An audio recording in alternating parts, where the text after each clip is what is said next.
Hey guys, let's have a look at this Bell & Ross BR03 Cyber. A watch that you think you might have seen before, but actually you have not. And the reason why I say that is because when I was about to pick this watch up to have a close look at it, I was expecting to see a skull, but there is no skull here. This is actually a skull-less watch. The BR03 in this design has actually appeared before for Only Watch 2023. Unfortunately, Only Watch was scrapped, and if you want to know why, you can Google information about that. That was a very colorful design.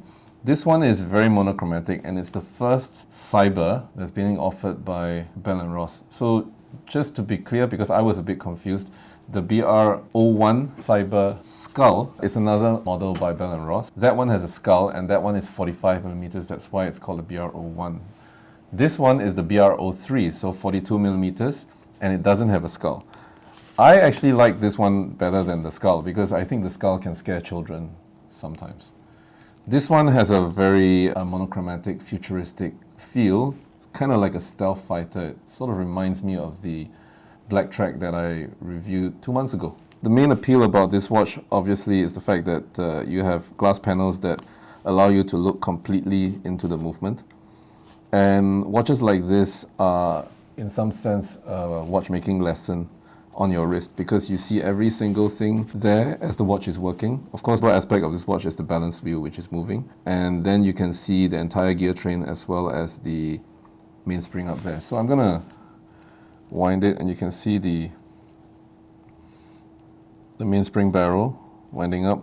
And I'm just going to pull the crown out so that you can see it as you set the time. The little gears behind moving as well. And let's have a close look at the keyless works. Whenever you want to set the time on a watch, that's what you do. You pull out the crown, you just notice that little bit there as it jumps. Of course, the way that Bell & Ross achieves this monochromatic tone is through the use of black ceramic. And given that it's a futuristic material, it suits the aesthetic theme of this watch very well. And you can see how well it takes these facets that give the watch this kind of futuristic feel. And there's a very large glass panel on the back so that you can see everything as the watch is moving. I especially like the little detail of the rotor. Overall, I think this is probably one of the best Bell & Ross watches I've seen in recent times. I like the fact that you have all these faceted edges, and I like what Bell & Ross did, especially with the Blacktrack. I think given that they are an aviation-focused brand, this kind of design language should come into more of their watches, and I like the fact that it's come into this one. So here's the watch on my 16.5 centimeter wrist. Being that it's a BR03 instead of a BR01, it's 42mm, and for me it wears more comfortably. I've never really been too much of a fan of the BR01s because I think they're just a bit too big.